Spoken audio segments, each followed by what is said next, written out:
世間知らずのお嬢ちゃんっちゃお嬢ちゃん。すごい若かったわけじゃないけど、そこそこ若めの女の先生。ちょろまかすのなんてね、簡単だったんです。タヌキにしてみれば。散々舐められてきたからこそ、舐めんなよって思ったんです。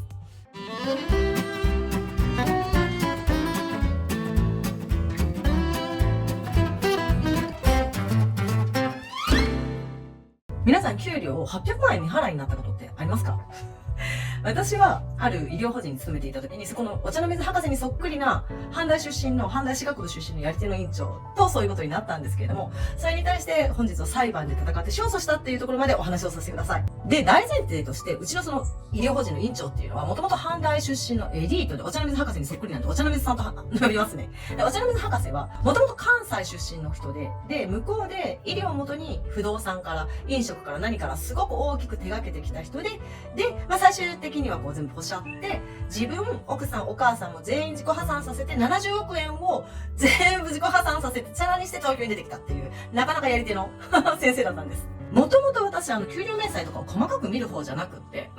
大体こんな感じで売り上げが上がってきてくるから、歩合でこれぐらいだろうっていう大体な計算だったんですね。で、大体だったらいいやっていう感じで、しかもその時多分東京と香港2拠点で、香港のアパレルの方も始めてたんで、とにかく時間がなかったんです。で、医療法人とかも全部やめて、歯医者をやめてってなった時に、ちょっと細かく見返してみたら、あれやっぱ計算が結構合わないなと思ったんですね。もう、お世話にはなってたし、めんどくさかった。もういいやって思ってたんです。そんな時に、女性起業家の会みたいなのがあって、ある素晴らしく美しくて頭が切れるキレッキレの女性弁護士さんと出会ってですね、その先生の名前は鈴高法律事務所の山崎由紀子先生とおっしゃるんですけど、貼っときますリンクで。由紀子先生、もう超綺麗なんです。一回じゃあ無料相談というか1時間5000円とかでいいから相談来てみませんって言われたんです。じゃあってことで伺っていろいろ話したら、高子さんそれ取れますよって言われたんです。それまではもうやっぱめんどくさかったし、いいやってちょっとどっか諦めてたし、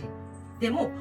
全額は戻ってこないかもしれない。細かくいくらかもその時分かってなかったし。でもね、やっぱり一つ思ったのが、なめんなよって思ってたんですよね。多分これが男の先生でもっと年上の先生だったりしたら、院長はそんなことはしてなかったかもしれない。演技がやりたいって言ってマーケットを必死な思いで持ってきて、で、世間知らずのお嬢ちゃんっちゃお嬢ちゃん。すごい若かったわけじゃないけど、そこそこ若めの女の先生。ちょろまかすのなんてね、簡単だったんです。タヌキにしてみれば。タヌキとお茶の水博士ね。で、それ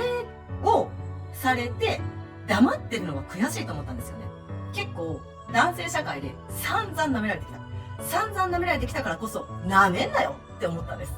で、最終的にはゆっこ先生がすごいいろいろ頑張っていただいて計算していただいて、完全なこちらには非がないというか向こうの非っていう風に裁判長も言ってくださって、で、そこから本当にがっつり裁判してもいいけど、和解の方向でっていう形になって向こうの弁護士さんと話し合う。で、裁判所行ったんですね。そうそう、やっぱりさすがタヌキですね。お茶の水タヌキ。最後の最後までね、せこくって。20万かけてよ。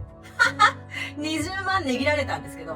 もう20万ぐらいというか、もうそもそも、舐めんなよ裁判なんで、女だからって舐めんなよっていう気持ちでやってるので、ぶっちゃけ全面勝訴です。ぶっちゃけじゃあその先生のことを恨んでるかっていうと、やっぱりこの先生がいなかったら私、自由にできなかった。6000万のマーケットだったんですけど、一人でこれを私病院立ててやってたらもう本当に演技なんかしてるとか自由にやれる時間ゼロだったんです。お金があっても。だからやっぱり、院長にはそういう意味で感謝してるし、悪いだけじゃないんです。この先生もこの先生なりにいろいろあったんでしょうね。ただ付け足すと、もちろんこの先生にも、堀田先生のことを女として見てますよ。みたいなことをいろいろ言われてたりとか、もうご飯もお付き合いしたし、映画もお付き合いしました。父より上の年ですよ。いやすごいなと思う。